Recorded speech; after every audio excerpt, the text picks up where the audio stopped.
What's that? You don't like me?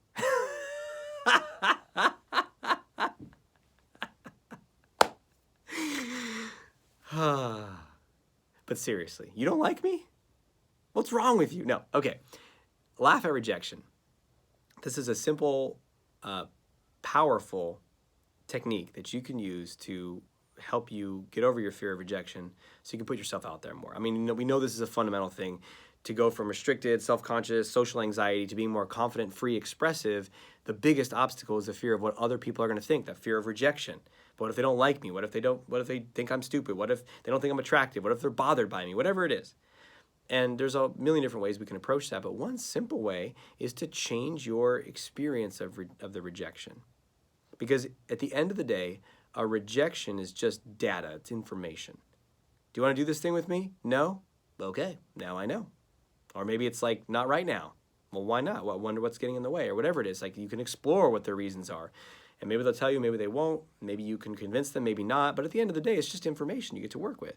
Now, we don't take it as just information. We take it as this huge, determiner of our worth and our value and what it means about me and as a human. And we want to break that. That's nothing more than conditioning. That's just a pattern that you run. A pattern of implosion, of self-rejection, of hopelessness, of embarrassment, all these things. Imagining a lot into it, like they said no, it means they hate me, and they're being upset with me means I'm a bad person, right? It's just like adding one more arrow after another, and then eventually, most people I work with, when I start working with them, they're like, I don't ever want to get rejected. It's awful.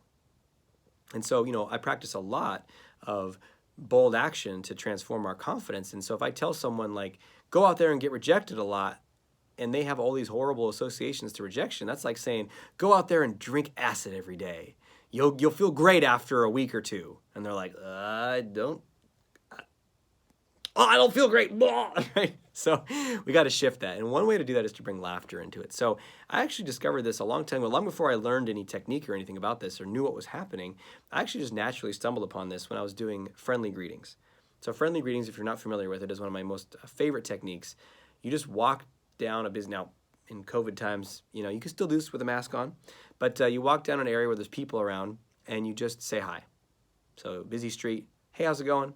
Hey there. Hey, what's up? How you doing? Again and again and again, person after person. Some people are going to say hi back to you. Some people are going to go, look you up and down and reject you. That's basically, some people are going to ignore you. You're going to get some range in there, right? Now, those little ignorings or those looking you up and down and scoffing, those are what I would call micro rejections. It's not you asking the love of your life out and them saying no, or you asking for promotion and your boss saying no and actually you're fired, whatever. It's not these intense things. It's little things, and that's a powerful strength training to get exposure to rejection.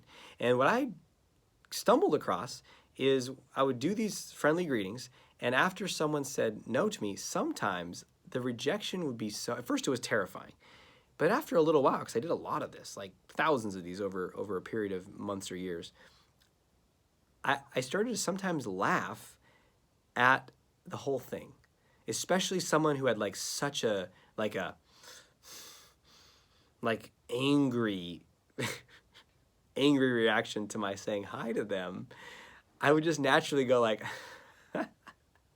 now usually I'd be walking by them, here's me, here's them, I'd walk by them, I'd say hi, they'd say nothing, and once I'd pass them I would laugh. So I didn't like say, hey, how's it going, and then they didn't say anything. I'd go up to their face and go, although you could, that would be a whole different experiment. But anyway, they'd pass and I would just like chuckle to myself like and I didn't know what I was doing at the time. But then I discovered later when I learned some different techniques, it was like, that's called a scramble pattern.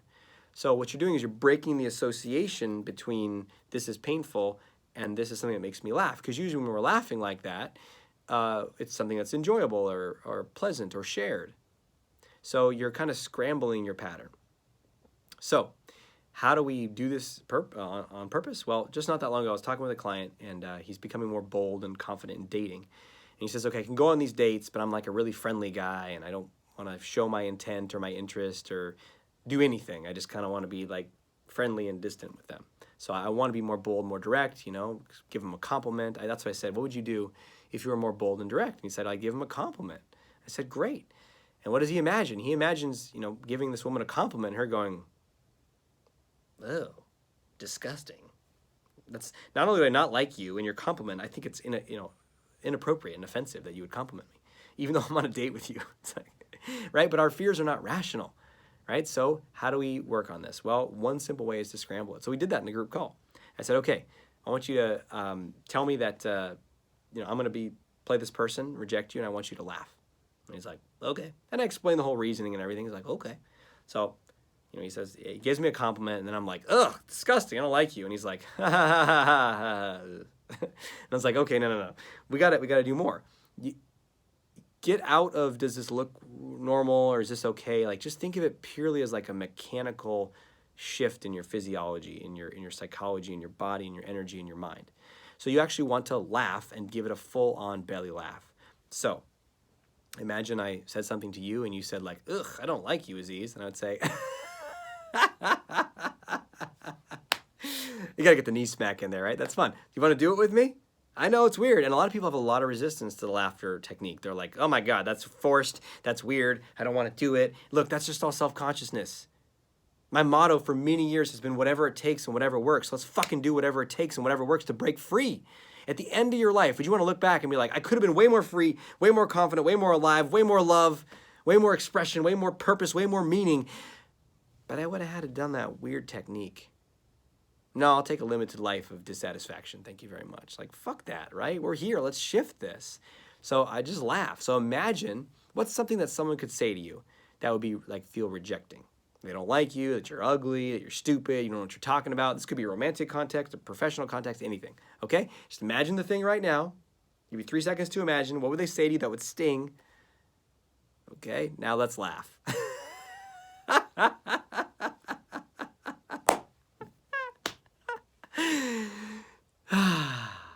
I'm a big fan of doing the sigh after the laugh too. It's like, good times, right? Okay, let's do it one more time. Think about the thing that could reject or zing you. Ready?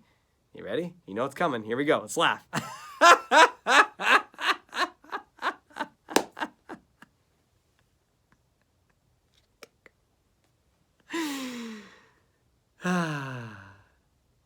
So, how do you feel? Now, if you didn't laugh and you just watched me, you were like, I feel like I'm watching someone who's insane, right? And that's fine. That's fine. Because do you sense a sense of freedom in me in these videos, or if you've seen me on a live event or online or something? There are definitely moments where I get self-conscious, where I get bound up. Oftentimes it's in closer interpersonal relationships, with family, with kids, wife, navigating stuff in business, and I can get still stuck in the nice guy stuff and have to navigate that. I think that's human. I think we all have that. But when it comes to being out in the world, it comes to speaking and sharing my voice in a book or in a video or talking to a group of people or interacting with strangers or all the stuff that used to trip me up, like, I just don't give a shit. It's really fine if someone doesn't like me, if someone judges me, and it feels so good having lived for so many years with so much fear about it. So if you want that level of freedom, I would encourage you. There's nothing, super magical about me or anything. It was just practicing the stuff that I'm sharing. So I encourage you to practice that laughter technique. Think about the thing that might reject you and just do it and really get into it. If you can really shift something. And all of a sudden in the moment, someone says something they don't like you and you're just like, okay. You might even smile. You might even start to giggle.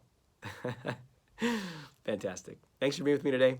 Until we speak again, may have the courage to be who you are and to know on a deep level that you're awesome. I'll talk to you soon.